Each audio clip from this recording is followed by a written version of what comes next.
Our panel tonight is about evolving regional frameworks and global challenges, especially for monetary policy. We have on this panel Mr. Masaki Shirakawa, the governor of the Bank of Japan, Mr. Chung-Soo Kim, the governor of the Bank of Korea, and Mr. Kazuyuki Tsukimoto, who is the chairman of the Mizuho Research Institute and a former official of the Ministry of Finance. And there's no doubt the major challenge for monetary policymakers in the region at the current time has been the slowdown in global trade. This has been the major problem for Asia in 2012. There is no problem here with the financial system, and there's no debt problem except in Japan. Japan appears now to be already back in recession. By November, we'll have had 3/4 of declining industrial production. The recent protests in China against Japanese goods could also have an adverse effect on the economy in the fourth quarter. The Morgan Bank came out with a report a few days ago estimating that lost China trade for Japan in the fourth quarter could reduce output by 0.8%. China is now Japan's most important trading partner. It takes 21% of Japanese exports, and therefore these disruptions, these protests, will have an impact over the next few months. There'll also be some consequences for China because Japanese companies currently employ 1.5 million workers in China. Korea has a very open economy, and therefore it's very vulnerable to any downturn in global trade. And Korea's growth rate this year may be only about 2%. As a consequence of these risks, we've already had in the region important policy changes in just the last few weeks. A few weeks ago, Japan announced it would expand its central bank balance sheet by a further 10 trillion yen. The Central Bank of Korea cut interest rates this week for the second time in 4 months. I think in this discussion, there's a variety of issues that our panelists can focus on. The first, of course, is to define more clearly the risks in the global economy. Will U.S. monetary policy, for example, with the new quantitative easing, set the stage for a new dollar devaluation, giving us the dollar declining to new lows against the Japanese yen and the Korean won? What will be the impact of China's economic slowdown on regional trade? Because again, the fact is China is now the most important trading partner for both Japan and Korea. And if China now has a sustained slowdown, not just for a few quarters, but for a couple of years, this will have very important consequences for the regional economy. Asia came through the global financial crisis in reasonably good shape. Did it benefit from the fact that they've had initiatives like the Chiang Mai initiative to share foreign exchange reserves, play any role in reducing East Asia's vulnerability to the global financial crisis? Or was Asia insulated from the crisis simply because it has massive foreign exchange reserves? These reserves are now almost $6 trillion. Are such reserves optimal resource allocation, or are they simply excessive? And finally, is there potential now for more regional economic cooperation, more coordination of monetary policy, more coordination of financial regulatory policy, other forms of economic cooperation?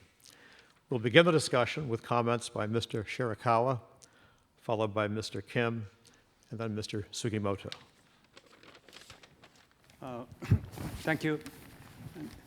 You started by referring to the Asian economy from the rather short-term perspective, but I wanted to talk about more general issue along the line of the questionnaire which originally got.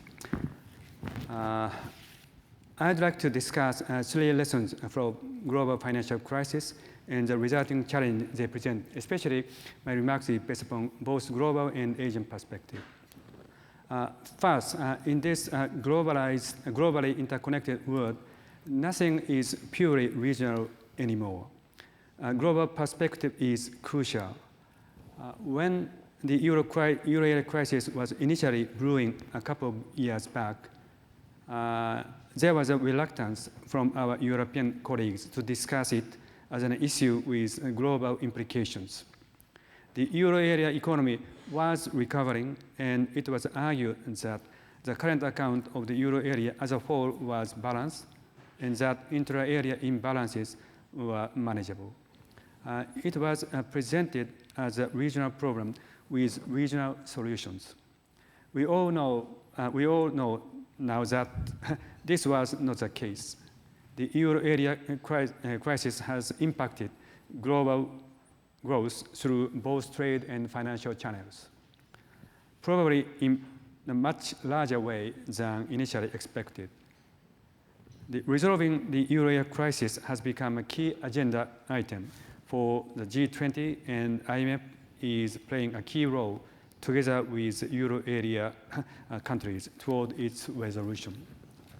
To give another example, when economic growth decelerated in the advanced economies last year, there was hope that emerging economies, especially those in Asia, would pick up the slack.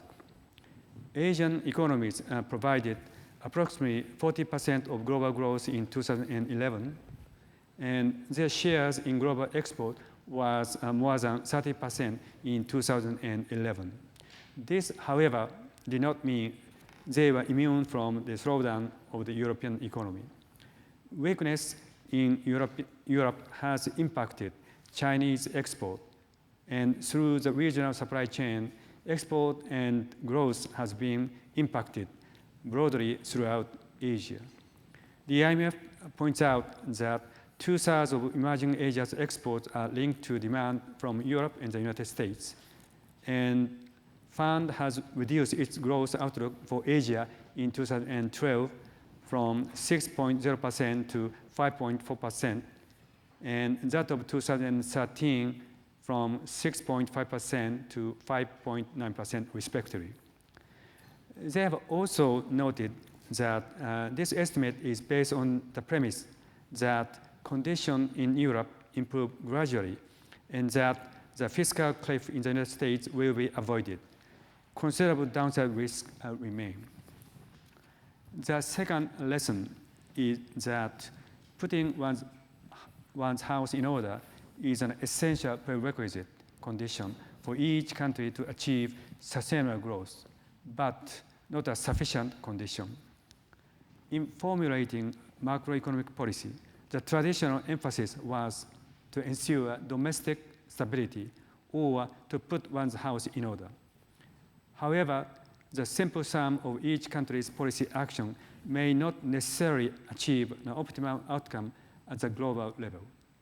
Although policymakers in each country may be acting rationally from its own individual perspective, collectively, there's a risk of a fallacy of composition. Currently, many central banks in advanced economies have entered the realm of unconventional monetary policy, such as the purchase of various types of assets to spur growth and to buy time as the sectors of the economy go through balance sheet repairs. However, as the domestic monetary transmission mechanism is constrained, there may also be unintentional cross-border spillover effects, such as the increase in capital flows to other countries. The effect could also feed back to the originating country. Meanwhile, central banks in emerging economies have also shifted towards monetary accommodation or relaxed recent tightening moves. These steps are necessary to support growth. But what this global monetary accommodation ultimately means for global commodity prices and inflationary pressures, and as a result, to global macroeconomic stability is something that will likely require close monitoring. Another dimension would be the tendency to focus on external demand to spur domestic growth. This is a natural reaction when domestic demand is fragile. When the global economy as a whole is growing rapidly, this will not be an issue. But when global growth is weak, this could mean taking away possible opportunities from other economies. If rapidly growing emerging economies were to succumb to the temptation to resist the appreciation of one's currency. This could be counterproductive from global perspective. The third lesson is that although measures taken by central banks, both individually and collectively, have been successful in stabilizing the economy and financial system during the crisis, policymakers, including central banks, cannot be complacent. For example, the ECB's OMT has significantly taken away tail risk in the euro area. This respite is probably, nonetheless, only temporary, and this opportunity must be used to fundamentally resolve the root causes of the crisis within the euro area. Another example would be the central bank swap lines, which were introduced during the height of the crisis after the collapse of Lehman Brothers, and still function as a backstop to maintain stability in the global interbank markets. The swap lines substantially reduce stress in the interbank funding market for foreign currencies. The flexibility that central banks have to act when necessary and to introduce measures as necessary is a powerful framework in times of crisis. However, they are not permanent in nature and do not resolve the possible risks arising from global imbalances and volatile capital flows. The liquidity that central banks provide can be quite effective in alleviating the pain of the adjustment process or temporarily stabilizing the situation in times of stress. The key is to use this temporary respite to initiate a positive cycles of fundamental reforms, which will provide the foundation for strong, sustainable, and balanced growth. I have presented what I believe to be 3 lessons from the global financial crisis. How could they be seen from both an Asia and global perspective? First, putting one's house in order does remain a key objective for all countries. Sound macroeconomic policy will continue to be of utmost importance. Second, in putting one's house in order, policymakers need to be conscious of the cross-border spillover effects and ensuing feedback effects on their own economies. Such elements in their totality will need to be internalized within the decision-making process. Such considerations will be important not only for macroeconomic policy, but also macro and micro prudential policies. Prudential rules to stabilize the financial system in one jurisdiction could push business across borders or influence global capital flows. Furthermore, extraterritorial application of domestic rules, in spite of its good intentions, could have unintended negative consequences for the stability of financial systems of other countries. Third, regional frameworks such as a Chiang Mai Initiative can play a vital role in the maintaining financial stability in the region. It reflects the unique characteristics of the region and provides strong incentives to countries in the region to work together. At the same time, it does not replace existing international financial arrangements, but rather supplement them. Furthermore, the stability of the Asian region naturally has global implications.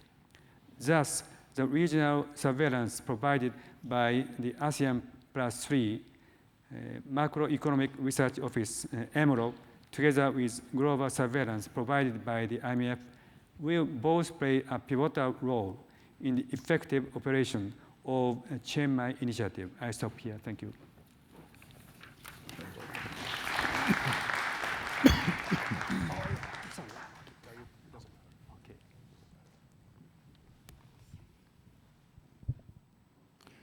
Well, good afternoon.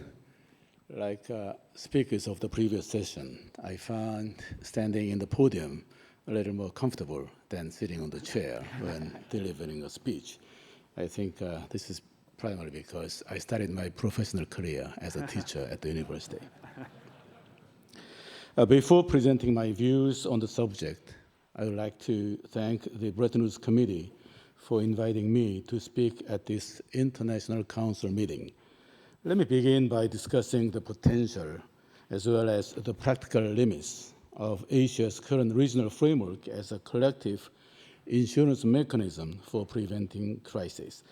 Asia's regional framework, developed under the Chiang Mai Initiative multilateralization, is intended primarily to facilitate liquidity risk pooling at the regional level. Governor Shirakawa mentioned the importance of Chiang Mai Initiative. I'd like to elaborate a little further in detail and the implications of the policy on the region. As we all know, the efficiency gains from risk pooling increase with the number of individual risks to be pooled, and the less positively correlated with each other these individual risks are. Regional risk pooling should in principle therefore be less efficient than global risk pooling. As such, Asia's regional framework may be considered less effective than originally hoped because the Asian economic and financial cycles are synchronized and because they are collectively vulnerable to common global financial shocks given their heavy dependence on the US dollar in international trade and finance. In reality, however, there are many other factors that might affect the effectiveness of a regional framework. I will focus here on two of them, which I believe to be highly relevant in the Asian context. The first is the strong trade linkages among Asian countries. Intra-regional trade accounts for more than one-half of Asia's total trade.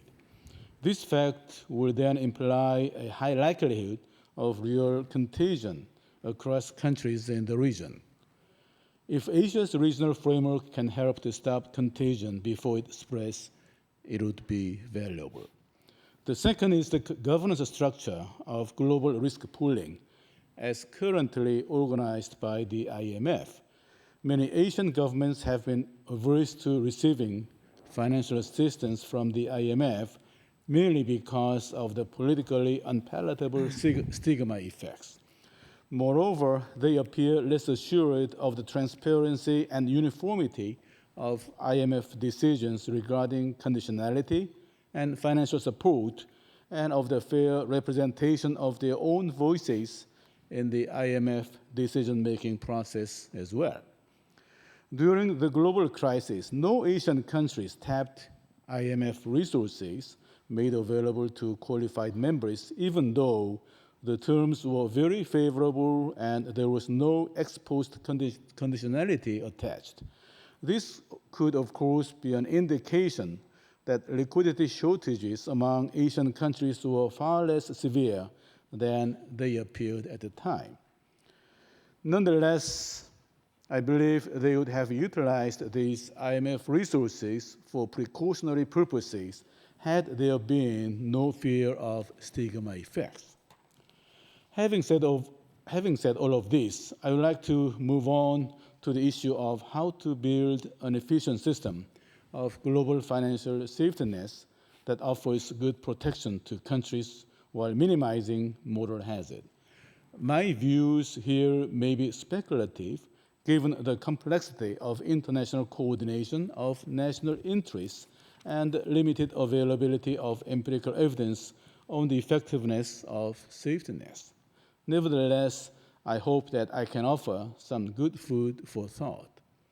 To summarize, I believe that we need a multi-layered system of global financial safety nets, with the IMF taking center stage in the system to capitalize on the potential efficiency gains from global risk pooling. The various regional frameworks could then be nested within the global pool. Under such a system, a global crisis would be dealt with primarily through the resources of the global pool, while the regional frameworks would focus on individual homegrown crises triggered by idiosyncratic shocks. Such a dichotomy would not have to be absolute, however, and some overlapping in roles would be necessary and even desirable. In order for the IMF to play the central role